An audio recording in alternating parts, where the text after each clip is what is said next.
আমাকে কিছু বলতে দেওয়া হবে না, আমি কিছু বলতে গেলে আমাকে রাজাকার বানাই দেওয়া হবে। নো, এমনভাবে বেঁচে থাকার থেকে আমি মরে যাব, তুলে নিয়ে যাবে, গুলি মেরে দিবে, কি করবে, উই ডিডন্ট কেয়ার।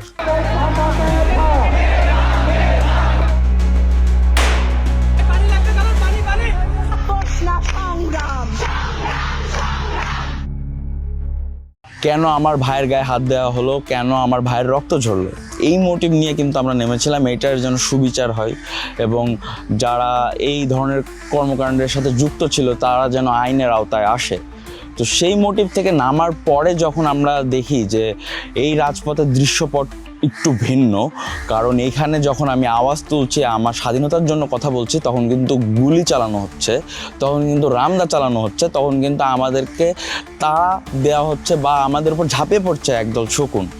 তো এই দৃশ্যগুলা সশরীরে সচক্ষে দেখার পর আসলে ওই যে ভয়টা শুরুর দিকে যেটা ছিল, ক্রমশই কিন্তু এটা কিন্তু চলে গেছে।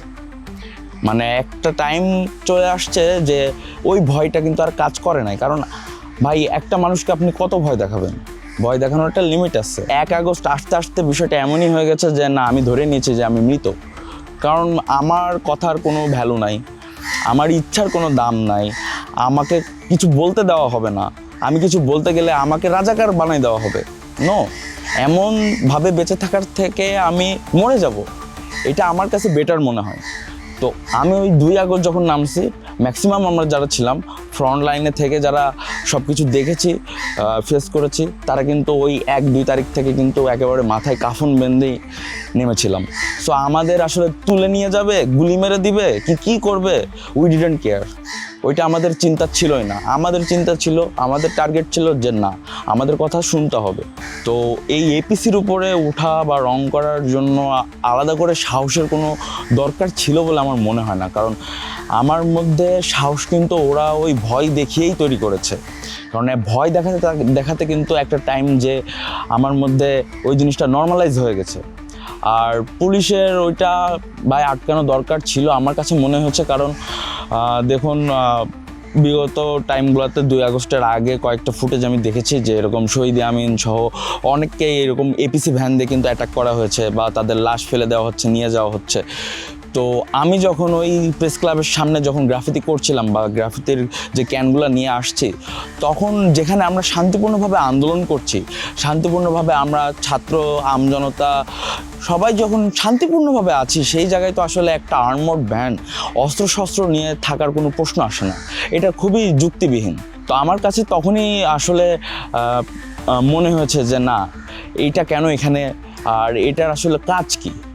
কারণ এখানে তো আমরা কেউ অস্ত্রশস্ত্র নিয়ে নেই, আমাদের হাতে পেন, আমাদের হাতে রং, আমাদের হাতে গিটার, আমরা গান গাচ্ছি, গানের মাধ্যমে আন্দোলন করছি, আমরা রং এঁকে আন্দোলন করছি। তো এই জায়গায় আসলে আমাদের বাক স্বাধীনতা যেটা আছে আমাদের, সেটা আসলে কোথায়?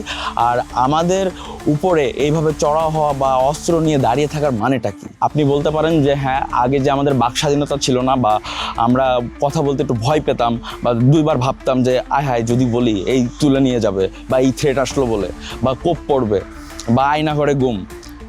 এখন ওই বিষয়টা নেই, কারণ এখন তো কোনো ক্ষমতায় দলও নেই। কারণ বিগত 16-17 বছরে যে সিস্টেমটা তৈরি হয়ে এসেছে বা রেখে গেছে ফ্যাসিস্ট সরকার, সেইটা থেকে কিন্তু সবাই বের হতে পারে না। ওই জুলাই স্পিরিট এখনও পর্যন্ত ধারণ করে আসলে কয়জন আছে, এটাও কিন্তু আসলে ম্যাটার করে। সো হ্যাঁ, এই জায়গাগুলোতে হয়তো আমরা একটু ফ্লেক্সিবিলিটি পাচ্ছি।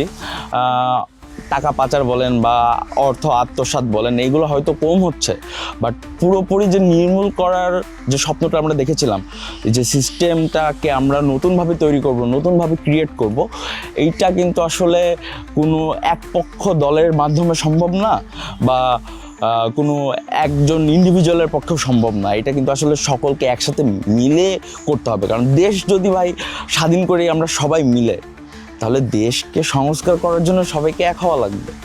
সো বিএনপি একটা জিনিস বলবে, জামাত একটা জিনিস বলবে বা এনসিপি একটা জিনিস বলবে বা আদার্স পার্টি এক একটা জিনিস নিয়ে মতবিরোধিতা করবে। দিন শেষে দেখা যাবে যে দেশের কোনো উন্নয়নই হচ্ছে না। তাইলে তো হলো না।